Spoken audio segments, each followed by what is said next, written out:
Écoutez, l'EHPAD actuellement, nous les vieux, on est entre deux signes, on va dire. D'une part, le signe d'une grande chance, parce qu'on vit maintenant 30 à 40 ans de plus qu'il y a quelques années, c'est formidable, et plutôt en bonne santé, c'est une très bonne nouvelle.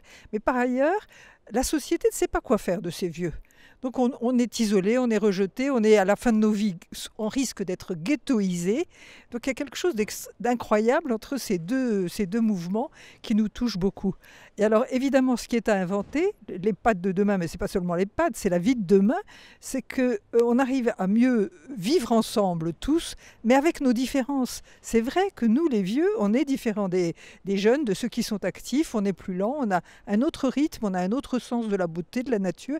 Et il y a des choses formidables qui peuvent se faire. Et c'est ça, pour moi, pour nous, à Hold Up, c'est ça qui est à construire. L'EHPAD, alors ça devient, on le voit bien, très ambigu parce qu'il accorde de plus en plus des très vieux, c'est-à-dire il est très proche finalement des hôpitaux.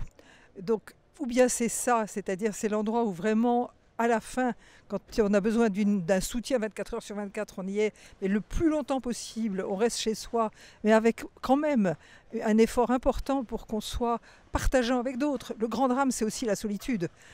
Donc il faut trouver des formules nouvelles, et là on vient de voir qu'il y en a beaucoup, beaucoup d'inventions, pour qu'on reste, nous, dans la vie jusqu'à la fin de la vie. Et ça veut dire aussi pour les vieux un droit au choix et un droit au risque, ce qui est peu dit. Mais après tout, si je préfère rester chez moi au risque de tomber et mourir comme ça, pourquoi pas?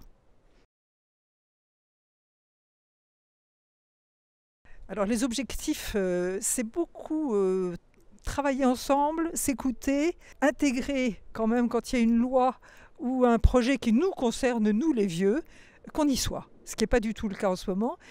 Les experts, les politiques, ils peuvent être un peu vieux, mais ils ne viennent pas en tant que vieux, ils viennent en tant qu'experts. Et donc il y a des choses qui ne sont pas du tout entendues.